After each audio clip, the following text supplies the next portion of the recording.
Tell us why this was important for you to perform today. Well, actually, I met Stalin as a kid, playing soccer in the street, football, as you say. And he would always, we never really went up to him. We went up to him one time. But me and my brother, you know, sometimes the ball would run across and he would stop, he would watch us, he would do this, he would do that. You know, and I always find that amazing as a kid. He would stop and look at us, and, you know, then he would pull off. Then when I migrated here, I saw him on Herkimer and Atlantic Avenue. And I used to, I don't know, something used to make me hang out with him a little. You know what I mean? Never really strike. Everybody was around there, talk, you know what I mean? But he was the only one I know in the crowd. You understand? He was the only one I know in the crowd, so, you know, I used to hang out with him and, you know, but, you know, he always inspired me, man. You're not off the hook yet. You have to tell us now. No, this is part of the legacy. Yeah. Now, as a young person, I remember going into Peter Minshall's mass camp and not understanding what he was doing. And Peter said, I was going to say it at the time St. Mary's College, and he said, oh, you have a uniform. He said, come, let me show you, because we didn't do art. So he said, look, this is Sailor, this is how I got to this is how I got to that. When I got older, still living in Trinidad, and I had the opportunity to sit with Jeffrey Holder. And he, you know, just being in the presence of people like Stalin, like Minshall, like Holder, like all these people, you can, as a young person, you could one be starstruck and dumb and go like that, or you listen.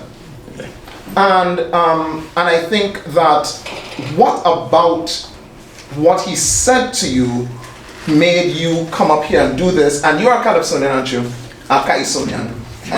Yes? Soca, okay. Okay, we get to, you see, that's what I'm saying. Self-identify. Don't let them get away with anything and tell you that you are this or you are that. He's a soca artist, yeah? So I want to know, what about, is there anything that you do now that reflects any of those values that you saw Stalin, in the man Stalin, anything that he shared with you? Well, actually, I do both music, reggae and soca. And Stalin always had this roots type vibes that will, you know, it will always strike me, and he will always stay to the core. It's like, you know, like the pan maker. When you see how many grams of steel it will take to make a steel pan, how many grams of steel it will take to make a cheddar pan, but what is the size of the rubber to make a high single tenor? These are the facts that you must have on the lock and cover. So when them pirates, you see that? You understand? So he always was on a core, never straight from it. And he letting you know that it's our thing. You understand? He letting you know that we think straight up. So I always love him for that. That kind of lyrics. You see me? I always love Stalin for that. And that is why today I have to come up and say this. Wonderful. Well, we have a request from your fans in the audience. We want you to sing it again right into that camera. Bomb them? Yeah, just what you did. All right, fun.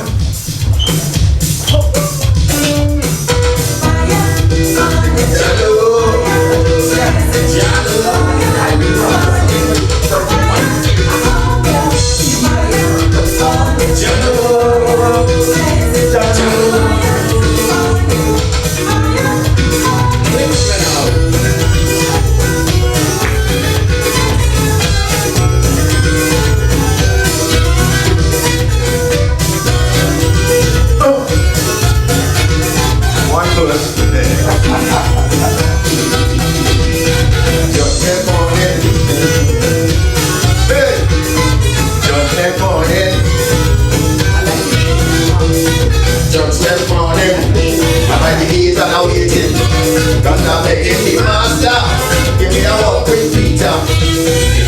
bouncing and storming.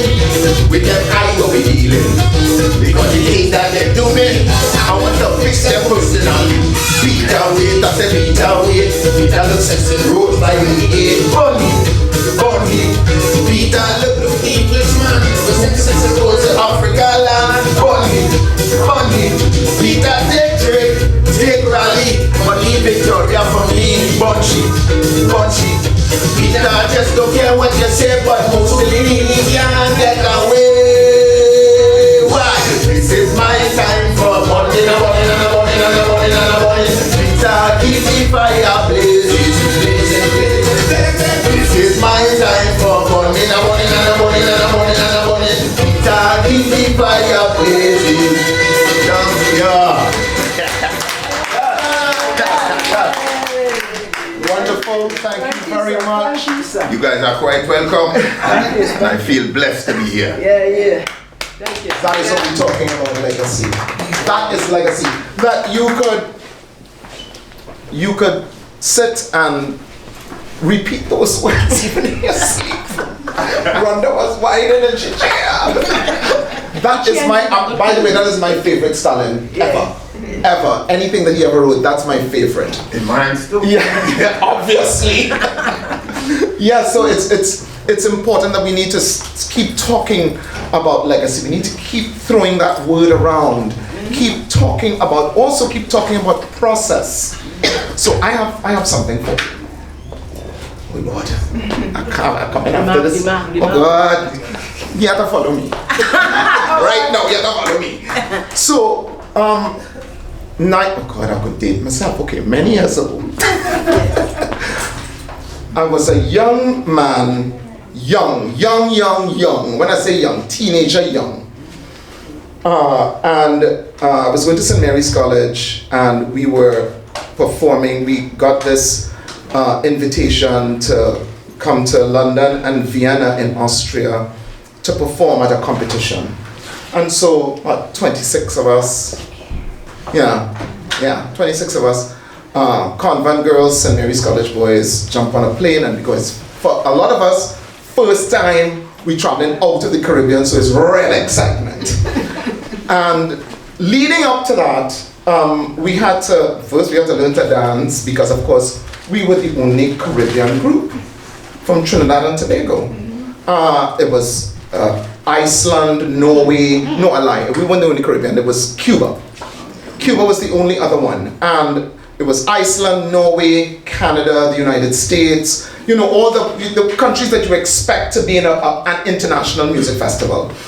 And we decided, what we're going to do, we have to do our So Desmond Wade, God rest him, he did an arrangement of Pan on the Run, and he did an arrangement of Soul Train. But we had to go back in time, and we did this, and it was solo and chorus. God, let me see if I could remember this. It's ages. Bring it up, brother. Bring it up. If you want to be happy and live a king's life, never make a pretty woman your wife. If you want to be happy and live a king's life, never make a pretty woman your wife. All you got to do is just what I say, and you will be happy, merry and gay. So from a logical point of view, marry a woman uglier than you. And listen, we bring down the house, we sing it, we sing it everywhere. It was wonderful. All we had quattro, guitar, and some drums. But that's what I mean. We ended up, we had to, listen to this, we had to purchase that song from the United States, because it had been, even though it had been copyrighted by somebody here. Somebody you know, and they tried to, but I think at that point, the Roaring Lion had put a stamp on it and said this is it. So they had to put his name on it and give him some kind of royalty. But we couldn't purchase that from somewhere in Trinidad. We had to just pay effect. And so this is what we're talking about. This is what the legacy is about. It's not just about enjoying My friend here singing Bun Them and having, yes, a good time, having a good time, yeah, sure. Let's get down to the nitty-gritty. Let's get down, copyright, trademark, do it. But it can't just be Sesame Flyers alone. It can't be them alone. It have to be everybody, has to be a wave. It can't be them alone. And too often we sit in our, like my spiritual mother would say, in our cozy corners and do nothing because we think that the other person is doing it. No, get up and do it. You have to be able to do it. Or support the people that are doing it. Like something positive, right here. The artistic director, something positive. We're doing it here. But you ask someone for $5 and they think it's hard. $5. They think it's hard. And I don't have to preach to you all about raising funds. It's not like you ask and somebody says, oh yeah, here's 50,000 here, go play mass. You have to prove that this and the amount. So we gotta keep doing it.